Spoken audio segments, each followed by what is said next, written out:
Something was wrong with the trees. I don't really know how to start this, so I'm just gonna write it the way I remember it. I've been sitting on this for about 3 weeks now, and I think I need to get it out somewhere because I haven't been sleeping well, and my girlfriend is tired of hearing me talk about it. This happened on a camping trip, Labor Day weekend. Me, my best friend Marcus, his girlfriend Priya, and my buddy Derek. 4 of us, 2 tents, 1 campsite, about 11 miles off a fire road in northern Pennsylvania.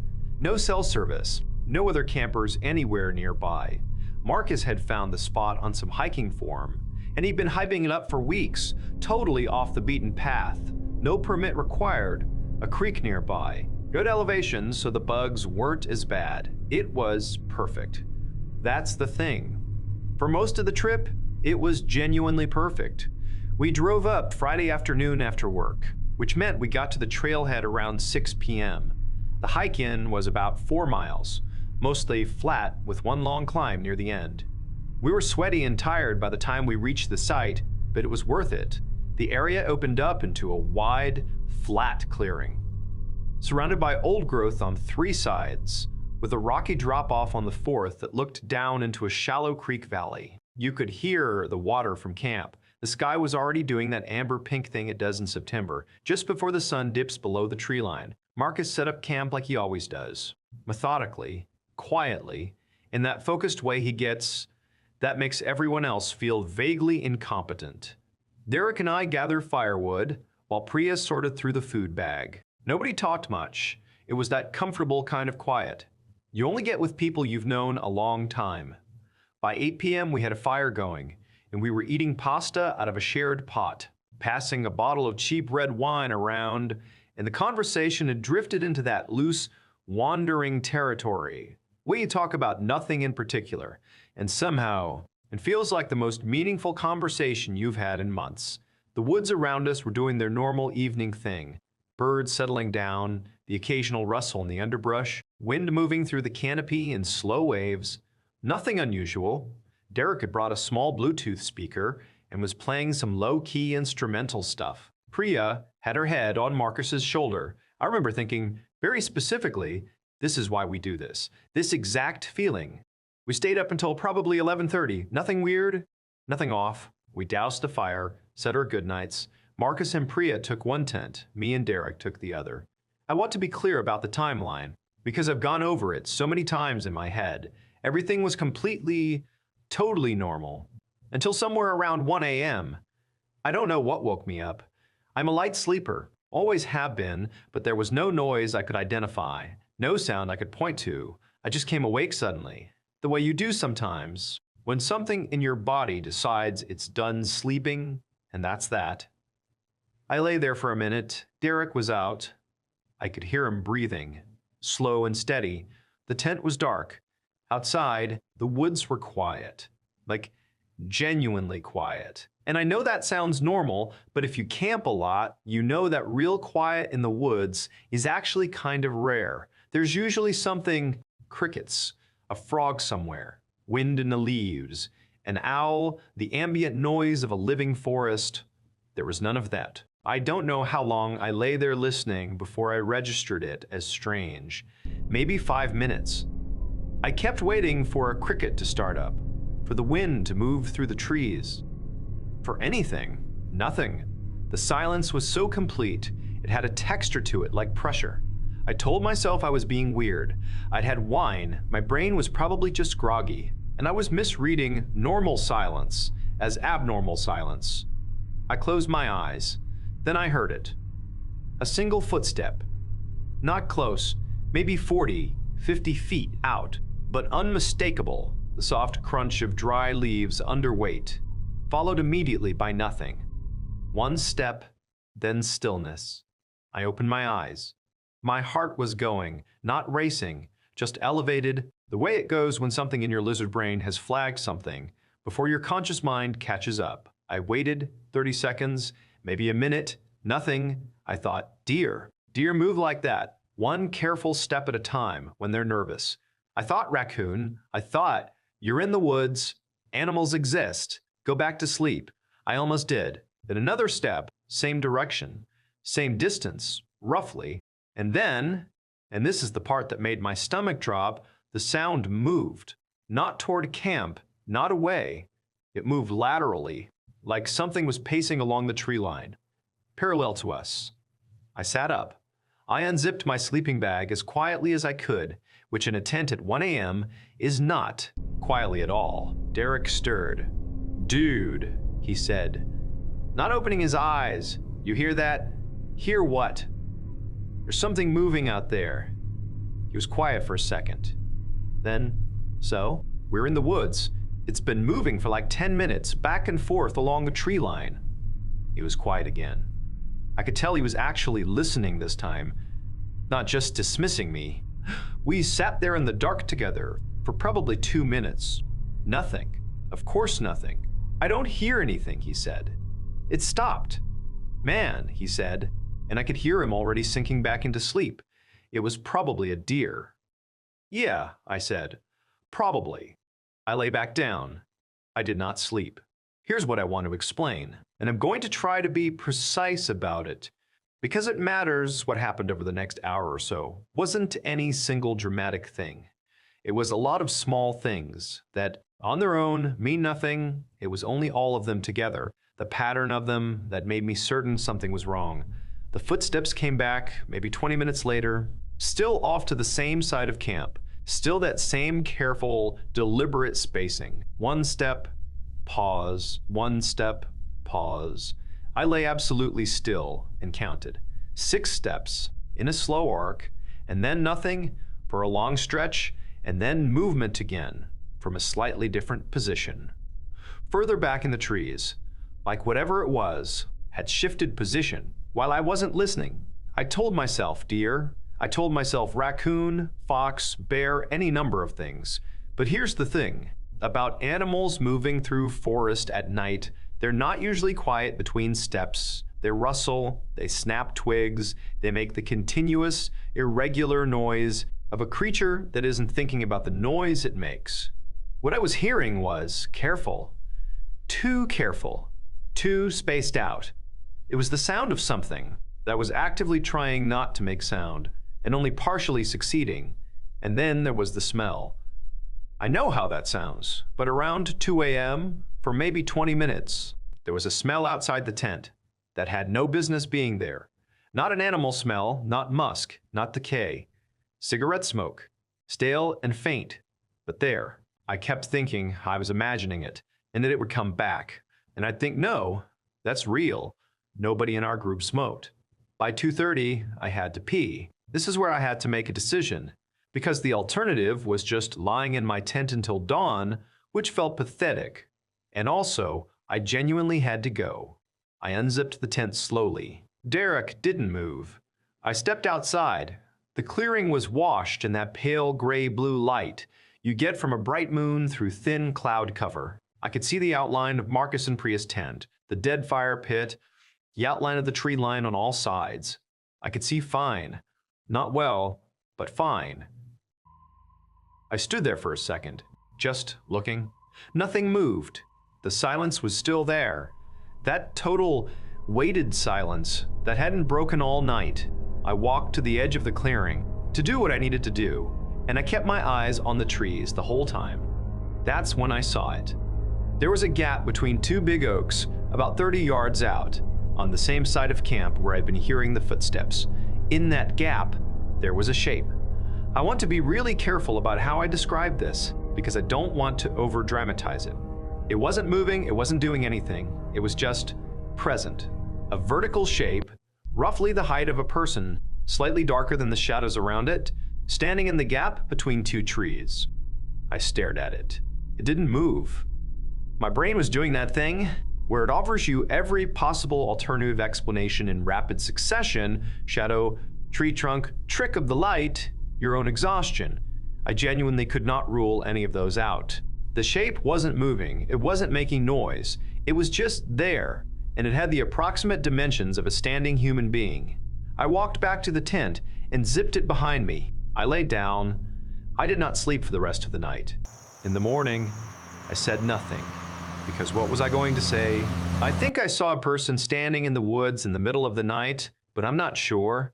Marcus would have had a field day, so I drank my coffee and ate my oatmeal and acted normal. And we had a good morning, hiking down to the creek and back, and by noon, in the daylight with birds going and sun coming through the leaves, I had almost convinced myself I'd imagined the whole thing. Almost. We went to bed again that night around midnight. I was exhausted, and I fell asleep quickly this time, which surprised me. I woke up at 3:17 a.m. because Derek's hand was on my arm. He wasn't saying anything. I turned my head, and in the dim moonlight through the tent fabric, I could see his face. He was staring at the ceiling of the tent, and his eyes were very wide. I started to say something, and he shook his head. A tiny, controlled movement. We lay still. Then I heard it, right outside our tent. Not 40 feet away in the trees, not lateral along the tree line. Right outside, the slow, deliberate press of weight onto dry leaves, 6 inches from the tent wall. I stopped breathing, another step, closer now, moving around the tent. I could track it along the side, toward the back, pausing. The tent fabric is thin. You know when you're in a tent how thin it is. Whatever was outside was close enough that if I'd reached out and pressed my hand against the nylon, I probably could have felt body heat on the other side, and then it stopped. Silence. Derek's hand was still on my arm. Neither of us moved.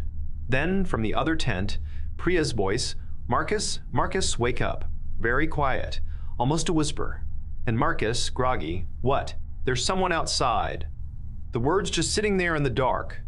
What happened next was simultaneously the most and least satisfying conclusion possible. Marcus unzipped his tent, brave, or maybe just disoriented and half asleep, and immediately started yelling. Not screaming, just, "Hey, who's out there?" That loud, authoritative voice people use when they're scared but don't want to seem scared. Derek and I came out of our tent about 2 seconds later. I had my flashlight. I swept it across the tree line. Nothing. Nobody. But on the ground between the 2 tents, we found a cigarette butt. Fresh. Still faintly warm, and pressed into the soft dirt near the edge of camp, facing inward, a boot print. A single, clear boot print with a lug sole pattern, distinctly not from any of our shoes. We broke camp in the dark. All 4 of us, moving fast and barely talking, jamming things into bags without organizing them properly. We hiked out by headlamp. 4 miles, in the middle of the night, over terrain we didn't know perfectly, and nobody complained. Nobody suggested we wait until morning. Nobody said anything except the practical stuff. Watch that route. Keep moving, you good. We got to the cars at 5:30 a.m. and we drove home. We filed a report with the Park Service, and they were polite, but not particularly alarmed. Apparently it's not that unusual. People wandering onto unmarked campsites. Sometimes drifters, sometimes people with bad intentions, sometimes just someone who got lost and acted strange because they were scared. We'll never know which this was, but here's the thing I can't shake, and this is why I'm still not sleeping. Whoever it was, they were there the first night too. The footsteps, the smell of cigarettes, the shape in the trees. They were there the first night, and they watched us sleep, and they didn't do anything. And they came back a second night and walked right up to the tent. I don't know what changed. Between night 1 and night 2, I don't know what they were thinking, or what they wanted, or what they would have done. If Marcus hadn't woken up and started yelling, I'm probably fine. We're all probably fine. We're all probably fine. We drove home, and nothing happened, and we're fine. But I keep thinking about the boot print, and the cigarette butt, and that shape in the gap between the 2 trees, just standing there, in the dark, watching the camp. I don't think I'm going back out there. Not for a while. Maybe not at all.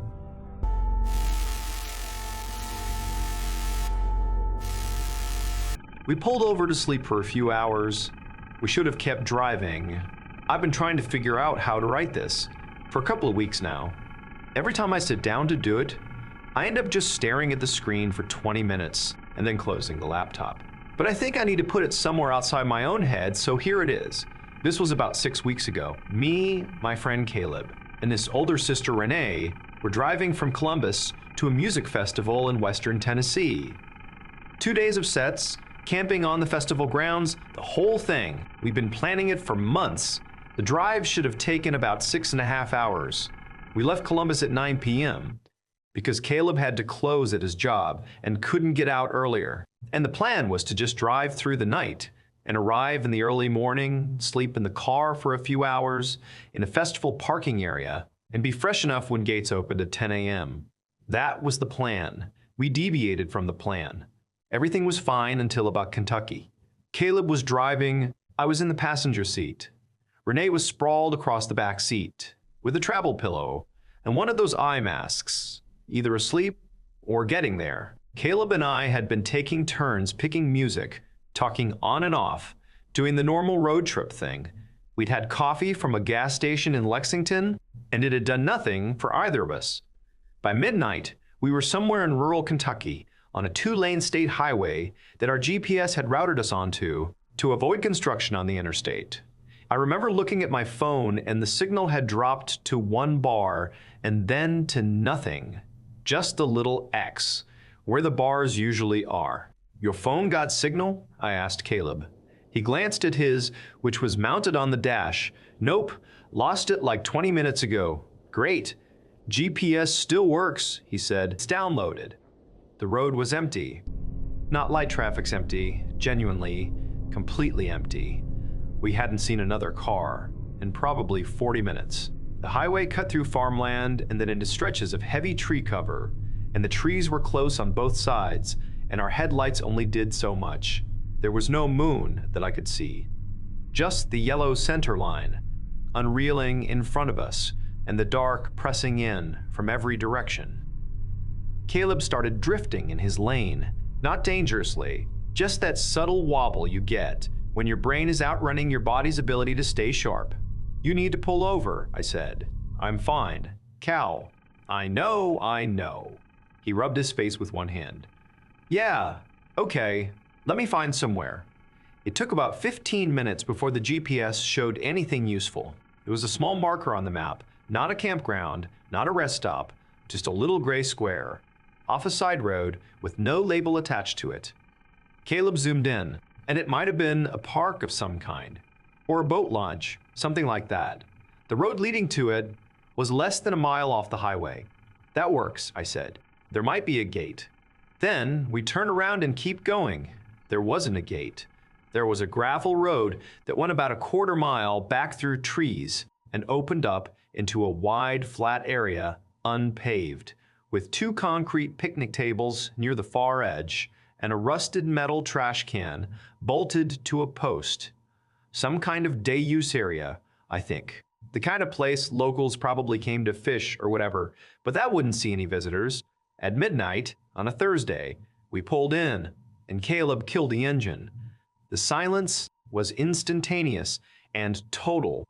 No highway noise, no wind, just the tick of the cooling engine and Renee shifting in the back seat and then settling again. "Perfect," Caleb said, and he sounded so genuinely relieved that I didn't say anything about the fact that there were no lights anywhere, that I couldn't see anything past the range of our parking lights, that my phone still had no signal.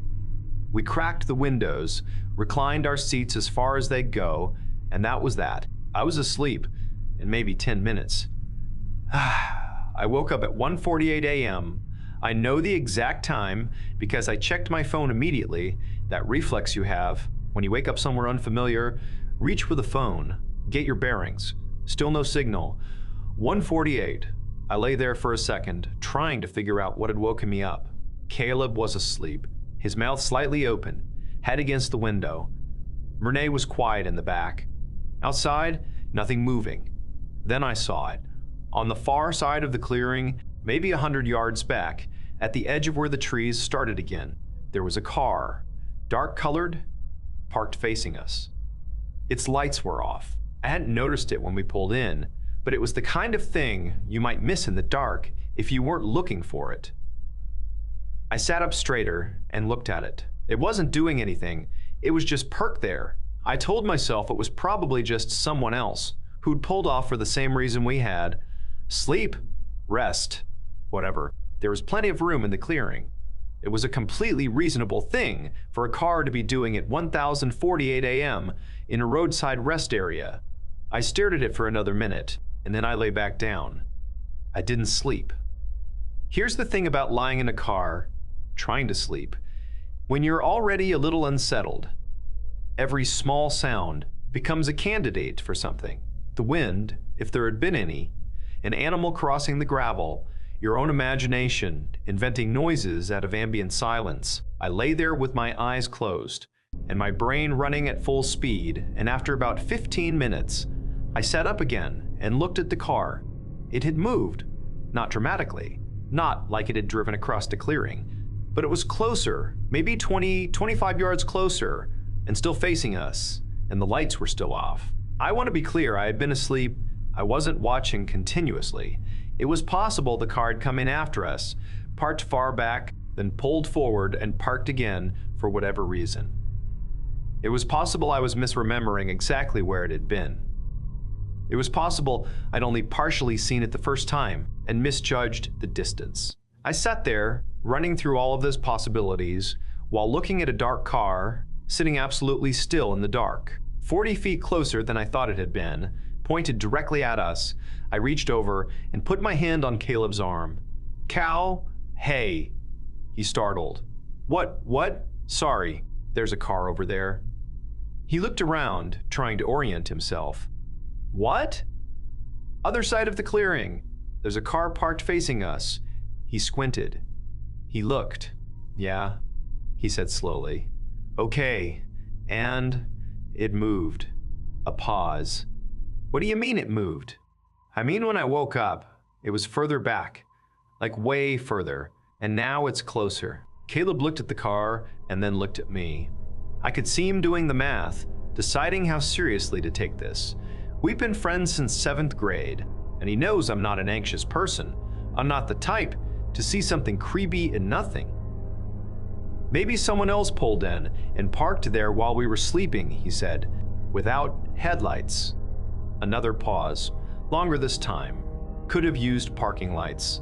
"Caleb, I'm not saying you're wrong. I'm saying there's probably an explanation."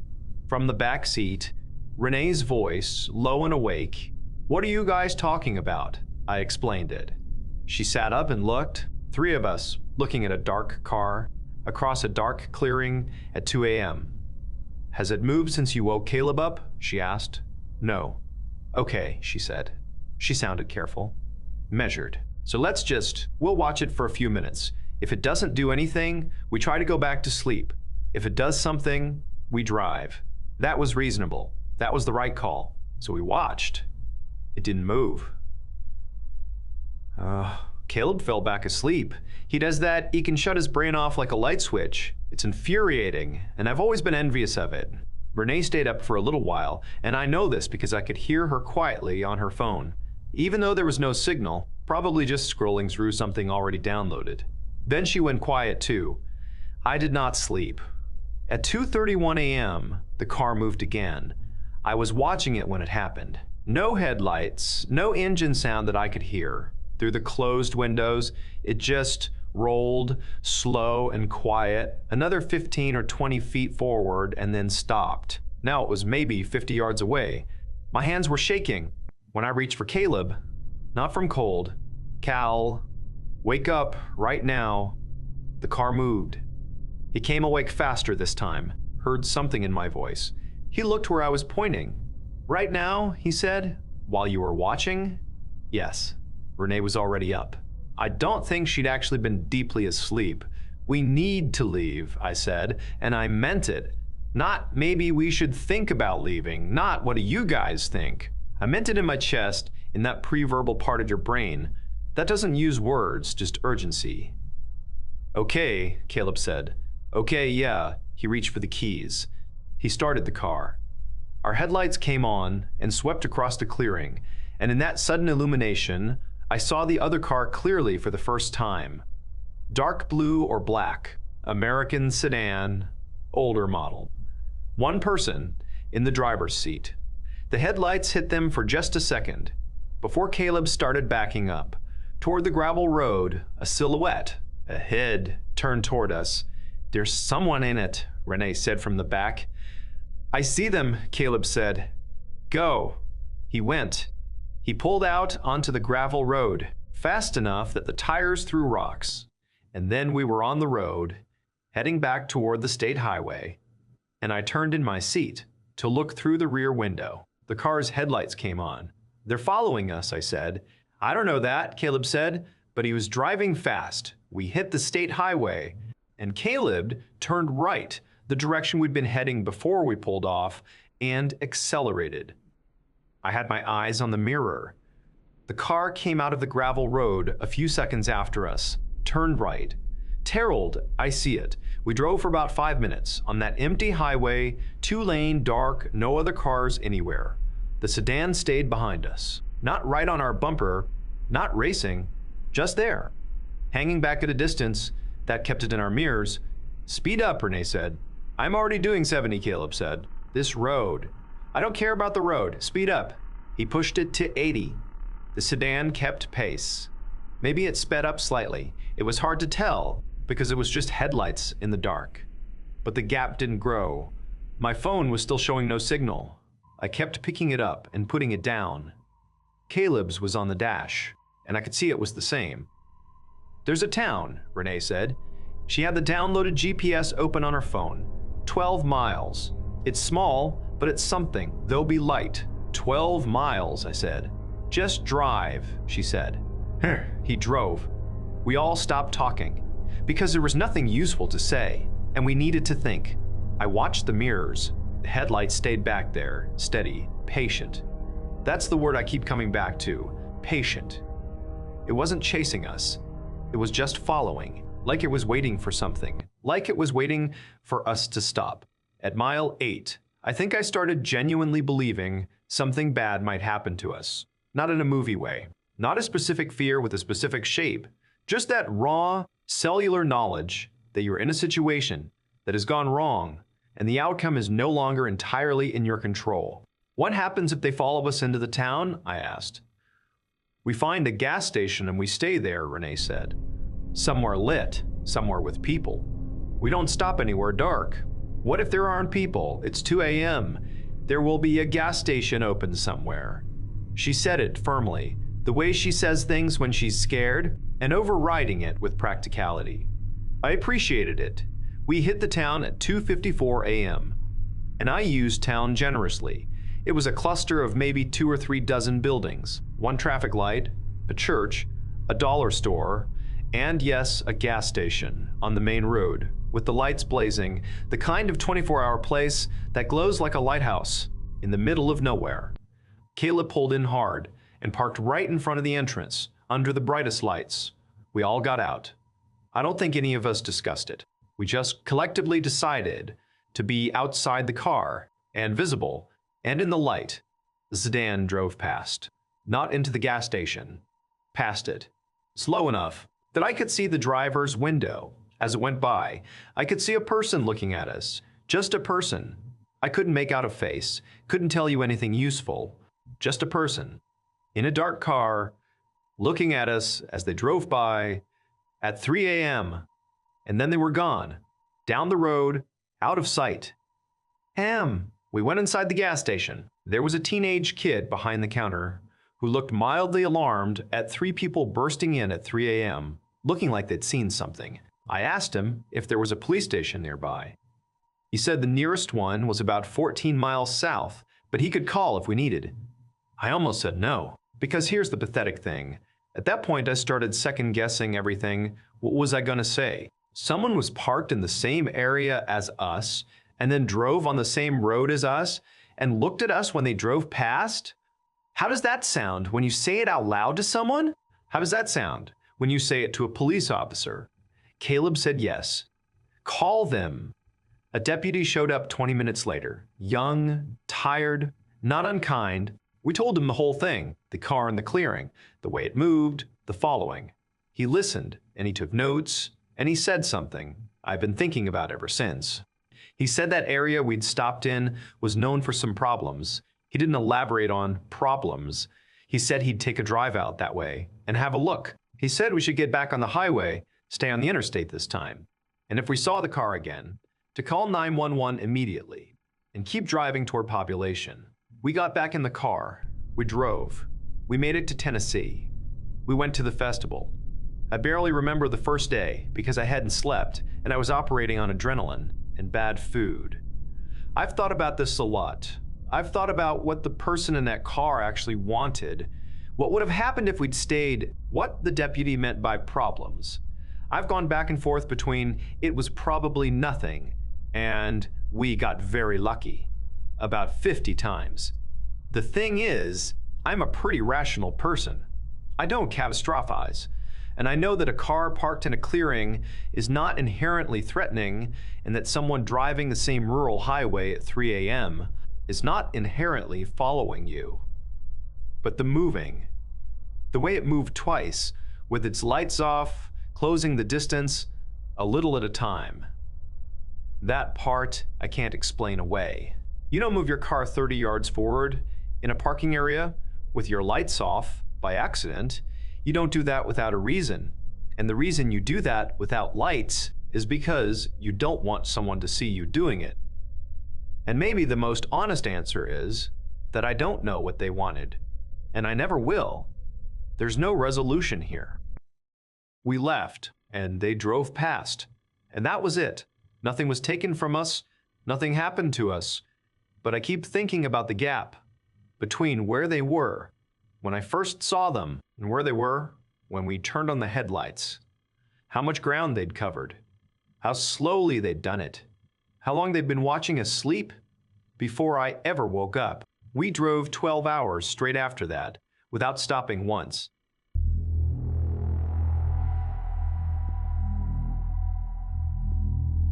He was already inside the camp. There were 4 of us, me, Sasha, Tom, and Ren. We were deep in the Allegheny National Forest, about 4 miles in. No signal, no other camps, just trees in every direction. Tom had experience with this kind of camping, so we trusted him. The spot we picked felt perfect. Flat ground, a creek nearby, tall trees all around us, quiet, isolated, exactly what we wanted. We spent the day relaxing, talking, just enjoying being out there. By the time it got dark, we were tired in a good way. By 10:30, the fire was dead, and we were all in our tents. Tom and Ren in one, Sasha and me in the other. I fell asleep almost immediately. That kind of sleep you only get outside after a long day. No dreams, nothing. I woke up at 12:47 a.m. At first, I didn't know why. I just opened my eyes and lay there. Then I started listening. The creek was there, the wind was there, but everything else was gone. No insects, no movement, no background noise at all, just silence. And if you've camped before, you know that's not normal. Forests don't go completely silent like that. There's always something. I told myself it was probably a predator nearby. That happens. Everything goes quiet for a while, then it comes back. So I waited. 5 minutes, maybe 10. Nothing changed. Still just the creek and the wind. That's when I heard it. A footstep. Close. Left side of the tent. Not random. Not something falling. A step. Heavy. Deliberate. My eyes opened fully. I didn't move. Another step. Closer. Slow. Slow. Measured. I thought, bear. That made sense. Bears move through these areas. I reached slowly for the bear spray, clipped inside the tent, but something felt off. The movement. It wasn't right. A bear doesn't move like that. A bear makes noise. It shuffles, snaps branches, moves continuously. This was different. One step, then complete silence, then another step, and silence again. Too controlled, too careful, like something trying not to be heard. That's when I knew something wasn't right. I reached over and touched Sasha's arm. She woke instantly. Before she could speak, I pressed my finger to her lips. Something outside. She didn't ask questions. She just listened. We both did. The footsteps started again, moving slowly around the tent. Left side, then behind us, then the right side. It was circling, not wandering, not random. Deliberate. 3 steps, pause. 2 steps, pause. Slow, measured, like it was mapping us. Then it stopped, right near the front, near the zipper, and stayed there. And stayed there. A long pause. Too long, like it was standing right there, listening, waiting. Sasha's hand found mine and gripped it tightly. Neither of us moved. Then it moved again, slowly back around the tent, and stopped behind us, completely still, not gone, just there. A different kind of silence, the kind where you know something is still close, even if you can't hear it. "Bear?" she whispered. "I don't know." And that was the truth. Because at that point, it didn't feel like an animal anymore. We didn't move. We didn't speak. We just listened. Time felt slow. Like everything had stretched out. I could hear my own heartbeat, loud in my ears. Nothing happened for a while, long enough that a small part of me started trying to explain it again. Maybe it was an animal. Maybe it had moved away, and I just didn't hear it leave. Maybe I overreacted. Then, the tent wall moved, a slow, deliberate pressure from the outside. Not random, not something brushing against it, something pushing, carefully, like fingers pressing into the fabric, testing it. It held for a few seconds, then released. I stopped breathing completely. Then it pressed again, higher this time. Same slow movement, same controlled pressure, testing, learning. That's what it felt like it was figuring something out. I grabbed my phone, turned on the flashlight. The entire tent lit up. I didn't care if it saw us. I wanted it to know we were awake. The pressure stopped instantly. No hesitation. Just gone. Then footsteps, moving away, faster now. Then silence again. Total silence. Sasha was sitting up now. "What was that?" she whispered. I didn't answer right away, because I didn't know. And whatever it was, I didn't want to say it out loud. We just sat there, waiting, listening. I kept trying to force a normal explanation. Bear. It had to be a bear. It had to be a bear. But nothing about it felt like one. The way it moved, the way it stopped, the way it pressed the tent, it didn't match at all. Minutes passed, maybe 20. No sound, no movement. Then it came back. Footsteps again, slow, approaching from the left side. Closer. Then slowing, like it knew exactly where we were. Then a sound from deeper in the trees. A cough, short, dry, human. Instantly, everything stopped. The footsteps froze, like whoever was outside our tent didn't expect that sound either. Like it wasn't alone, there were at least 2 of them. Sasha looked at me. I didn't have to say anything. We both understood. Whatever was outside wasn't an animal, and it wasn't alone. I unzipped the tent, slowly, carefully. I know that sounds like the worst decision, but the truth is, a tent isn't protection. It's just fabric. If someone wants to get in, they already can. Staying inside just meant waiting. And I wasn't going to wait. I stepped out, flashlight in one hand, bear spray in the other. I scanned the campsite. Fast. Nothing. Just trees. Shadows. Darkness beyond the light. No movement. No one visible. But that didn't mean anything. I knew they were still there. I went straight to Tom's tent. "Tom, get up, now." He came out quickly. I explained in a few words. He didn't question it. He didn't argue. His face changed immediately. "2 people," he said. "At least." Ren came out too. She had heard the cough. All 4 of us stood there in the dark, realizing the same thing. "We leave," Tom said. "No discussion, no hesitation, no hesitation. We leave." We didn't pack properly. We didn't think about gear. We just grabbed what mattered. Phones, keys, jackets, sleeping bags. Everything else we left behind. The tents, the food, everything. While we were packing, I looked toward the trees, just for a second, and I saw it. 2 faint reflections, eye level. 2 faint reflections, eye level. Watching us. Still, then they moved. Not fast, just a small step sideways, enough to stay hidden behind a tree, like they knew exactly how much to move to stay out of sight. I didn't tell anyone. I didn't want panic. I just said, now, we go, right now. We hit the trail. 4 miles in complete darkness, Tom in front, me at the back. I kept turning, checking behind us. At first, nothing, just her footsteps. Then I heard it, behind us, off the trail. Movement, step, pause, step, pause. The same pattern, following us. Not rushing, not attacking, just staying there. Keeping distance. Every time we sped up, it sped up. Every time we slowed, it slowed. Like it was tracking us. Waiting.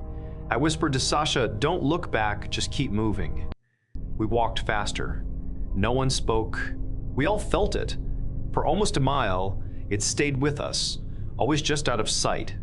Then suddenly, it stopped. No sound. It stopped. Nothing behind us. I didn't check. I wasn't going to risk it. We just kept moving. We reached the trailhead at 3:52 a.m. The moment I saw the parking area, I checked my phone. Signal, 3 bars. I don't think I've ever felt relief like that. Tom already had the car running. We got in, locked the doors, and left. I walked the doors and left. Bright lights, people, somewhere safe. We sat in the car, engine running, doors locked. No one talked much. We didn't need to. We never went back. Everything we left out there is still there. It or someone told me something I haven't been able to forget. There are people who look for camps like that, remote, isolated. No help. They watch, they wait, they test, and then they decide. Nothing happened to us, we got out, or nothing happened to us. We got out, we're fine, but I still think about it. That moment, when the tent moved, that slow pressure, deliberate, careful, testing. Whatever was out there, knew we were inside, and it was deciding.